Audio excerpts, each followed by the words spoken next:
Magandang araw mga kababos. Narito ang latest news ngayon sa PBA. Paul Lee nagpasalamat kay Coach L.A. Tenorio. Barangay Ginebra may dalawang good news para sa PBA playoffs. At San Miguel Beermen may bad news naman sa PBA playoffs.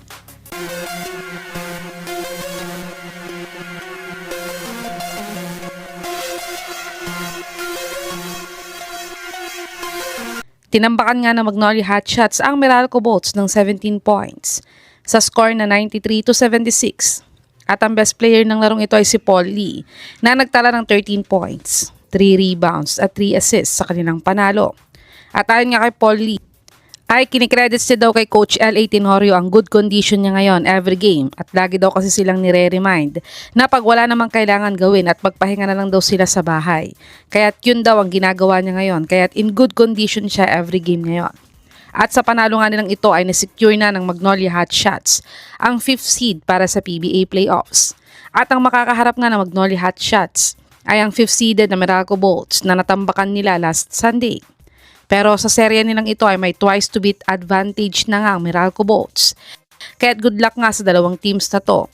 May the best team wins the game. Dumako naman tayo sa balitang may dalawang good news daw ang Barangay Ginebra para sa PBA playoffs. Tinalo nga ng Barangay Ginebra ang TNT sa score na 93-86 last Sunday.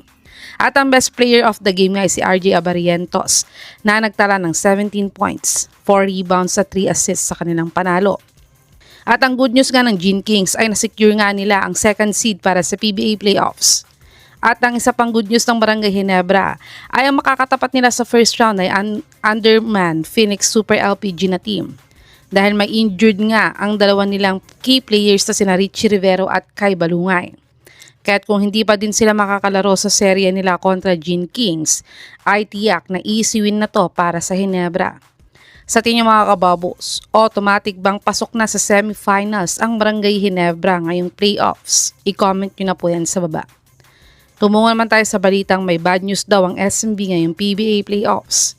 Dahil nga sa sabay na pagkatalo ng Meralco at TNT sa mga final games nila sa elimination rounds, ay dahil dito nga ay bumaba sa 6th seed ang SMB ngayong conference. Pero ang bad news nga ng SMB ay ang rain or shine pa nga ang makakalaban nila ngayong conference sa first round ng PBA playoffs. At ang rain or shine nga lang ang team sa top 4 na hindi pa daw tinatalo ng SMB sa elimination rounds.